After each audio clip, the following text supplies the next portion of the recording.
सुख संपत्ति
पूर्व में वो चर्चा करूं। राम राम जय हो उमापति भगवान जाकी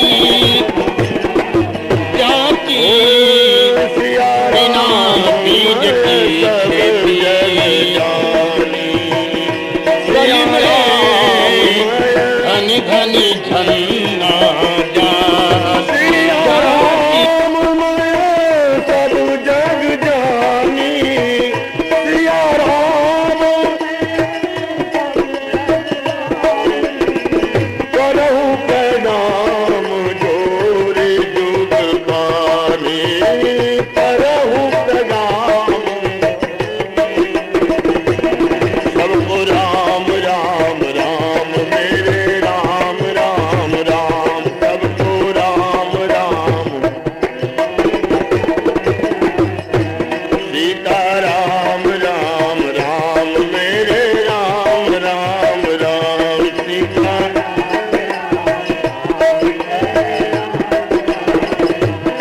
मेरे राम राम राम सीता राम राम राम मेरे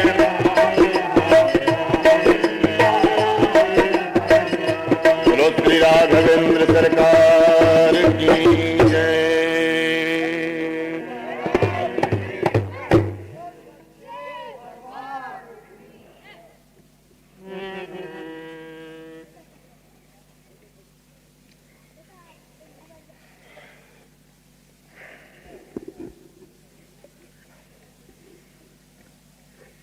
कल के प्रसंग में हम सुने थे गुरु महाराज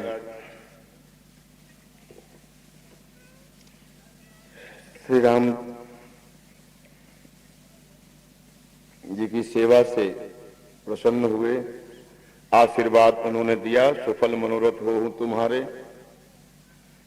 इधर भगवती गिरिजा ने श्री जानकी जी को आशीर्वाद दी, मन जाहि राचो मिले ही सोबर। हे देवी, तुम्हारे मन में जो स्वरूप रमा हुआ है, जो स्वरूप बसा हुआ है, जिनमें तुम्हारा मन रचा हुआ है, वो अवश्य आपको प्राप्त होंगे। दोनों जगह शुभ आशीर्वाद प्राप्त हुआ। प्रसन्नचित यथास्थान महाराज जनक जी के प्रार्थना पर समाचार सुनकर के दूतों के द्वारा गुरु महाराज संतों की मंडली के साथ अपने शिष्य परकर को लेकर के मर्यादा पुरुषोत्तम को लक्ष्मण जी के सहित लेकर के सभा में पहुंचे। देश देश के जो राजा आए हुए हैं, यज्ञ मंडप के चारों तरफ यथास्थान, जिसको जैसा उचित स्थान सेवकों के द्वारा बताया गया, अपने अपने स्थान पर सब बैठे हैं। पूर्ववासी एक तरफ, बाहर से आए हुए गणमान्य लोग एक तरफ, वीर पुरुष जो धनुष तोड़ने के लिए जिनका नाम है, जिनकी रुचि है, उनके लिए अलग व्यवस्था बनाई गई है, कुर्सी पर लग बैठे हुए हैं। स्त्रियों के लिए अलग व्यवस्था है। सब लोगों ने दर्शन किए। किसी ने दर्शन किया श्री राम जी का, किसी ने देखा। बहुत कम लोग थे वहां, ऋषि मंडल, भक्तजन, जिन्होंने प्रभु का दर्शन किया, और ज्यादातर लोगों ने तो श्री राम जी को वहां देखा है। पहले भी चर्चा किया था कि देखने में और दर्शन करने में बड़ा अंतर है। देखना अलग बात है, दर्शन करना अलग बात है। भगवान शिव और सती के सामने श्री राम जी जब आए तो यही तो चक्र पड़ा था। भोलेनाथ ने तो उनका दर्शन किया था और सती जी ने श्री राम जी को देखी।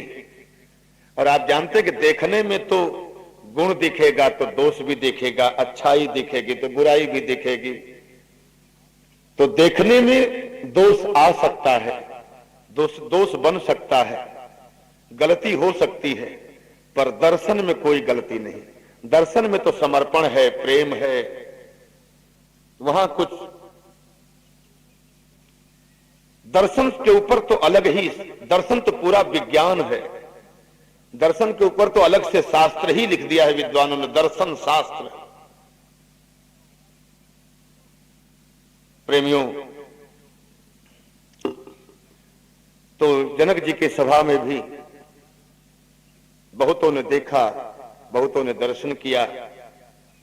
गिलास के अंदर में आधी गिलास पानी रखा हुआ है। अब एक ही व्यक्ति गिलास को देख करके कह रहा है कि इसमें आधा गिलास जल भरा है, और दूसरा कह रहा है कि यह आधा गिलास खाली है। चाहे बात दोनों की ही सही हो, लेकिन नजरिया का पता लग गया। किसी का नजर केवल खालीपन को पकड़ रहा है और किसी का नजर भरापन को, किसी की निगाह अच्छाइयों को पकड़ती है, किसी की निगाह बुराइयों को, किसी की निगाह गुणों को दर्शन करते हैं और किसी की निगाह अवगुणों को देखते हैं कि अवगुण क्या है। हमारे संसार में ऐसी वृत्तियां हैं, जैसी दृष्टि वैसी सृष्टि नजर आती है। वहां पर भी किसी ने, जो वैदिक लोग थे, उनको विराट पुरुष नजर आ रहे हैं। प्रभु श्री राम सहस्त्र शीर्षा पुरुषा सहस्त्राक्ष सहस्त्रपाद सभो मृगवं सर्वतस्वित्वात् तिष्ठत् दशांगुलम। ऋग्वेद के अंदर में जिस विराट पुरुष का वर्णन किया गया है वेद मंत्रों से, उसी तरह से श्री राम को देख करके कुछ योगी जनों को तो विराट पुरुष नजर आ रहे हैं। योगी पुरुषों के लिए वो परम तत्व नजर आ रहे हैं जिनके ध्यान किया करते हैं योगी जन। ज्ञानियों के लिए ज्ञान तत्व नजर आ रहे हैं। जो भक्त हैं उनको तो भगवान नजर आ रहे हैं, और जो मानवीय दृष्टि रखने वाले उनको एक आदर्श पुरुष के रूप में नजर आ रहे हैं। और वात्सल्य भाव जिनके अंदर में है, उनकी नजरों में श्री राम जी बड़े सुंदर सुकुमार बालक नजर आ रहे हैं। जनकपुर वासियों को तो मालूम पड़ रहा है कि अपने ही रिश्तेदार हैं। सुनैना को और जनक जी महाराज को तो ऐसा लग रहा है जैसे अपने ही बच्चे हों। दामाद अपना ही बालक तो है। मातेश्वरी को नजर आ रहे हैं कि हमारे तो प्राणनाथ है, ये हैं, वो तो स्वाभाविक बात है। लेकिन उसमें रहे असुर कह छोनी पर भेषा, धनुष तोड़ने के उस प्रतियोगिता में असुर भी आए थे। राजा के भेष में वो भी अपने मन की अजमा रहे थे। उनके नजरों में तो स्वयं काल नजर आ रहे हैं। श्री राम को देखकर उनके रोंगटे खड़े हो गए। उनसे बचने का उपाय सोच रहे हैं। यानी जो जैसे जिसके जाकी रही भावना जैसी, प्रभु मूरत देखी तुन तैसी। अपनी अपनी दृष्टि के अनुरूप भगवान के सब लोगों ने देखा। अवसर पाकर के अच्छा श्री राम जी को लेकर के गुरु महाराज ने जनक जी महाराज के द्वारा व्यवस्थित जो उच्चस्थ आसन है, सब लोगों से, सब मंचन से मंच एक सुंदर विशद विशाल, सबसे जो विशाल मंच है, सबसे श्रेष्ठ ऊंचाई पर जो मंच है, उसके ऊपर गुरु महाराज बैठे हैं। उनके अगल बगल में दोनों प्रिय लाडले शिष्य, जो पुत्र के रूप में, पुत्रवत महाराज ने तो पुत्र के रूप में सौंपा था, तो शिष्य के रूप में दोनों तरफ में बैठे हैं। और वैसे जैसे उपमा तो नहीं देना चाहिए, पर जैसे आप देखे होंगे करौली में केला माता के फोटो में महाराज का आता है, हाँ, तो महाराज के फोटो के दोनों तरफ जैसे दोनों सिंह बैठे हुए हैं। जब महाराज चला करते थे करौली नरेश, तो उनके अगल बगल में दोनों तरफ में सिंह शावक दोनों शेर चलते थे। इसी तरह से विश्वामित्र जी के दोनों तरफ में, एक तरफ श्री राम लला, दूसरी तरफ लखनलाल जी, दोनों बैठे हुए हैं। और आसपास में संतगण बैठे हैं मंच के ऊपर में, और उनसे नीचे और परिकर सब लोग यथास्थान बैठे हैं। इशारा पा करके उस सभा के बीच में सतानंद जी की प्रेरणा से सखियों ने श्री जानकी जी को भी सजा सजा करके ले आई, श्रृंगार करके ले आई। उनका कोई क्या श्रृंगार करेगा, वो तो स्वयं ही सारी सृष्टि के अंदर में जो सुंदरता कहूं सुंदर करई, छवि गृह दीप शिखा जन बरई, उनको कोई क्या सजाएगा। वो तो अपने आप में त्रिपुर सुंदरी हैं, और त्रिपुर सुंदरी शब्द भी शायद उनके लिए उचित नहीं है। वो क्या नहीं है, उनका क्या उपमा उनके लिए नहीं है। वो सर्वस्व हैं, सार हैं। और मैं तो कहूं अगर अपने विचारों से, तो स्वयं भगवान राम के भी सार शक्ति हैं वो। आप जानते हैं कि संसार में जिस किसी की भी पूजा होती है, जिस किसी के सामने अगर कोई नमन करता है तो उसके शक्ति को, आप चाहे श्री हनुमान जी को, चाहे किसी को भी आप नमन करते हैं तो आप उसकी शक्ति को नमन करते हैं। तो श्री राम लला की शक्ति कौन? श्री राम जी की शक्ति तो स्वयं वही जगदम्बा थी जो वहां मौजूद थी सभा में। वो तो एक आदर्श नारी का मर्यादा पुरुषोत्तम जिस स्वरूप में है, उसी स्वरूप में वो भी मर्यादित चरित्र निर्वाह करते हुए, लेकिन सहेलियों ने उनका श्रृंगार किया, सभा के बीच में लाई। उनके स्वरूप को देख करके सब लोग मोहित हो गए। मानसकार ने तो संकेत करते हैं, भूषण सकल सुदेश सुहाए, अंग अंग रति सखी न सजाए। भूषण सकल सुदेश सुहाए, अंग अंग रति सखी न बनाए। रंग भूमि जब सिय पगुधारी, देखी रूप मोहे नर नारी। मातेश्वरी जब आई, यानी श्री किशोरी जी जब सभा के बीच में आई, तो उनके स्वरूप को देख करके नर नारी जितने भी थे सब के सब मोहित हो गए। उनके उस स्वरूप को देख करके तो यूं कहिए कि स्वयं, क्योंकि नर नारी में जब सभी आ गए, स्वयं माता सुनैना भी अपनी लाडली को देख करके कि आज इसकी आभा, इसका तेज, और क्यों नहीं हो जहां प्रभु श्री राम विराजमान हो, उनको सन्मुख देख करके किशोरी जी पूर्ण आनंद के स्वरूप में सबको दर्शन दे रही हैं। महाराज जनक भी अपनी लाडली को देख करके आज मुग्ध हैं। यानी मोहे नर नारी जितने स्त्री पुरुष हैं वहां सब के सब मोहित हो गए।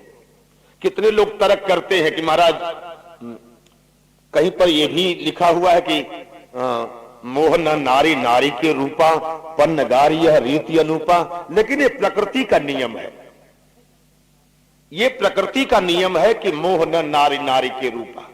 एक स्त्री दूसरे स्त्री को देख करके मोहित नहीं होती है, ये सांसारिक स्त्रियों की बात है। और ये तो प्रकृति से परे हैं, पराम्बा है। ये तो भूमिरापो नलो वायु खम मनो बुद्धिरेव च अहंकार इतियम, ये भिन्ना प्रकृति अष्टधा। प्रकृति से भिन्न है, इनकी सहेलियां भी भिन्न हैं प्रकृति से, 8 सखियां ये भी भिन्न है। तो देख रूप मोहे नर नारी, इनको देख करके नर नारी सभी मोहित हो गए। सांसारिक नारियों की बात है कि वो एक नारी को देखकर दूसरी नारी प्रसन्न नहीं होती है, और स्वाभाविक बात है। यहां की तो मैं नहीं कहूं, पर ज्यादातर मैं देखा हूं, नई नई बहू घर में आती है किसी के यहां, तो गांव की सभी स्त्रियां देखने जाती है, चाहे वो कितनी भी सुंदर हो। मुंह पर तो शायद कोई कुछ नहीं कहे, पर बाहर आकर के तो सब बोले बड़ी सुंदर है, और सब तो ठीक है, पर जरा सी आंख उसकी ऐसी है, जरा सी उसकी नाक ऐसी है, बोले होठ थोड़ा सा मोटे हो गए, और तो सब ठीक है, पर उसका कुछ न कुछ तो उसके अंदर में कमी निकाल। ये संसार के नारियों की व्यवस्था है, होता है, स्वभाव है, प्रकृति प्रदत्त स्वभाव है। मोह न नारी नारी के रूपा। लेकिन यहां तो पराम्बा को देख करके तो सारे ही स्त्री पुरुष मोहित हो गए। या यूं कहिए कि रंग भूमि जब सिय और पगधारी, कोई और किसी को देख के मोहित नहीं हुआ, वहां तो दोनों ही आपस में देख करके मोहित हो गए। कौन? सिय और पगधारी। पगधारी यानी स्वयं भगवान, भृगु के पग को धारण करने वाले भगवान नारायण, भृगुलता को धारण करने वाले भृगु के चरण चिन्ह को धारण करने वाले भगवान एक तरफ तो सिंह और एक तरफ पगुधारी, और दोनों अभिन्न रूप में नर नारी हैं आपस में। वो उनके पुरुष हैं, वो उनकी नारी हैं। तो पगुधारी को देख करके सिंह मोहित हो गई। देख रूप मोहे नर नारी, नरों में श्रेष्ठ नर श्री राम जी और नारियों में श्रेष्ठ नारी श्री जानकी जी। ये दोनों नर नारी जो आपस में थे एक दूसरे को देख के मोहित हो गए। या यूं कहिए, रंग भूमि जब सिंह और पगुधारी, अर्धाली आधी चौपाई के अंदर आप देखेंगे कि रंग भूमि जब सिंह, पहले सिंह का नाम आया और दूसरे पगुधारी भगवान का नाम आया। आधी चौपाई में देख रूप मोहे नर, पहले नर का नाम आया और पीछे नारी का, यानी सिंह को देख करके नर मोहित हो गए और भगवान को देख करके नारी मोहित हो गई। यानी कुल सारे ही बातों का देखा जाए तो संत मत की पराम्बा श्री जानकी जी को देख करके सभी लोग प्राणी मात्र मोहित हो गए। उनके स्वरूप को देख करके देवताओं ने दुंदुभी वाद्य अपने बाजे बजाते हुए पुष्प वर्षा करने लगे। अप्सरा मंगल गान गाने लगी और हाथ में पुष्पों की माला सुशोभित हो रही है मातेश्वरी के। चारों तरफ जितने भी राजा महाराजा बैठे हैं सबकी तरफ निगाह डाली। सबको तरफ दृष्टि डालने पे निगाह पहुंची गुरु विश्वामित्र के पास में श्री राम जी बैठे हुए थे। लगे ललक लोचन निधि पाई, उनको देख करके तो नेत्र ललचाने, जैसे कि नेत्रों की निधि मिल गई, सुंदरता की निधि। नेत्रों को जो चाहिए इससे आगे अब कुछ भी देखने योग्य नहीं है। देखने की भी एकदम चरम सीमा है भगवान। अब उस प्रभु श्री राम से आगे और देखना बाकी रही क्या गया। श्री जानकी जी की निगाह वहीं जाकर के थम गई, रुक गई। पर गुरुजनों के अपने बड़ों की लज्जा के कारण से वो अपनी निगाह को नीची कर ली और मन ही मन में उनके स्वरूप का वो दर्शन कर रही है। जो छवि अपने हृदय में बसा रखी हैं उस छवि का दर्शन कर रही हैं। वक्त पर इशारा हुआ, जनक जी के इशारे से बंदी जन ने महाराज की प्रतिज्ञा का समाचार सबको सुनाए। बोले बंदी बचन बर सुनहु सकल महिपाल, पन विदेह कर हमहि पन विदेह कर कहि हम, भुजा उठाई विशाल। नृप भुज बल विधु शिव धनु राहु, बरुव कठोर विदित सब ताहु। रावण बाण महाभट भारे, देखी सरासन गवही श्रीधारे।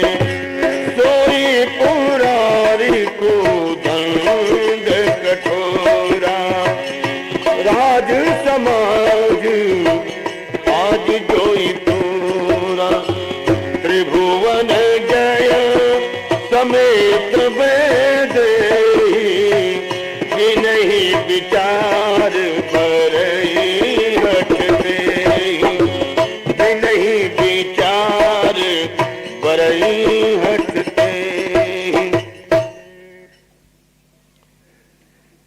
दूतों ने समाचार सुनाए कि आप सबके सामने जो शिव पिनाक धनुष ये रखा है, आप सभी जानते हैं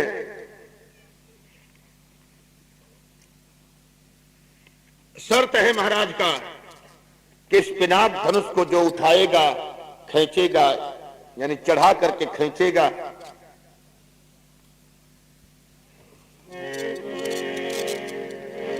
शिव का पिनाक, ये जो भोलेनाथ का जो पिनाक है, इसको पूर्व में अंतर कथा है, रामचरितमानस में संकेत नहीं है, लेकिन फिर भी विशिष्ट ग्रंथों में भी संकेत है जो भगवान की कथा के पूरक है कि शिव का पिनाक यह उठाया कभी जानकी ने,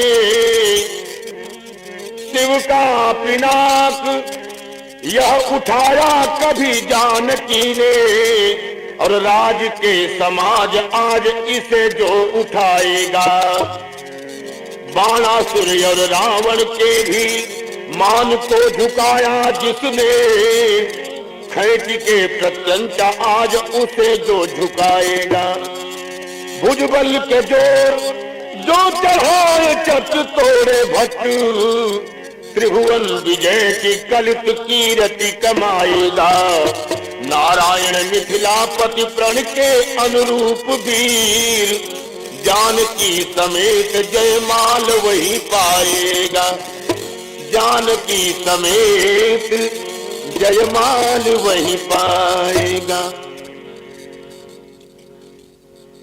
एक वर्ष